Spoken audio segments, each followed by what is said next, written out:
So let me say at the outset, I'm not a climate change denier. I'm just not a climate change alarmist.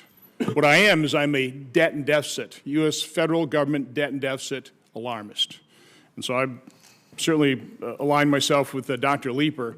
Dr. Leeper, you're talking about the fact that the bond market's been weak for U.S. Treasuries.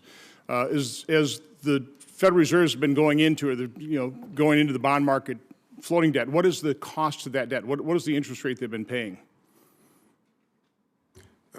on recent debt? I mean, is there, again, we have different maturity levels through the government. Last year, on public debt, the cost of that debt was about 2.5%, correct? Yeah, it's gone up. Did you know what the cost of our debt was in the last 3 decades of the last century? 70s, 80s, and 90s? It was substantially lower. Is that what you're saying? Because I think it was substantially higher, wasn't it? I'm not sure what you mean by the cost. So the interest cost, the interest rate. Again, I want you to describe what a debt crisis is going to look like. As we become less and less creditworthy, as creditors look at the United States and say, they may not pay this money back. I'm still loan the money, but I'm going to ask for a higher interest rate. I mean, I don't think we factor that into this discussion. I think that's correct. And a debt crisis in the United States would first manifest as very high inflation. And the reason for that is because these bonds are denominated in dollars, and they're just a promise to repay in dollars. And if I think that when I get repaid in dollars, the dollars are going to buy fewer goods, then I want to get rid of those bonds today. And the way I do that is I go out and buy stuff, raises inflation. And so that would be the first instance, I think.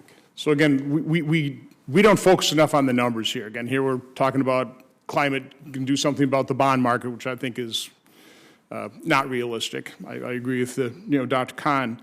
Last fiscal year 2022, our interest expense was $476 billion. Last year, it was $659 billion, a $183 billion increase, 38% increase.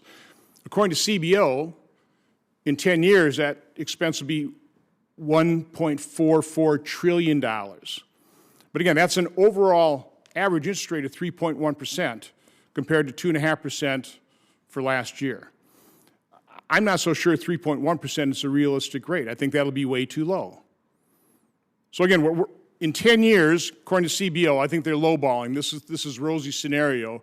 We're going to go from 600. We went from 476 to 670, 659.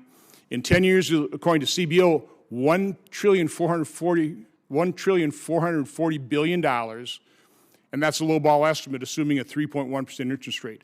What could it be? I mean, what's realistic? And again, I'm looking at, I don't have the exact figures, but I saw one analysis that the last 3 decades of the last century is something like a 5.3% average interest expense on federal debt.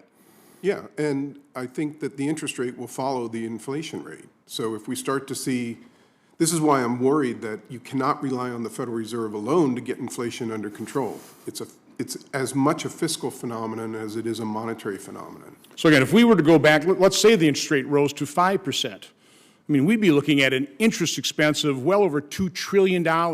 Exactly. That's what this Budget Committee ought to be focusing on.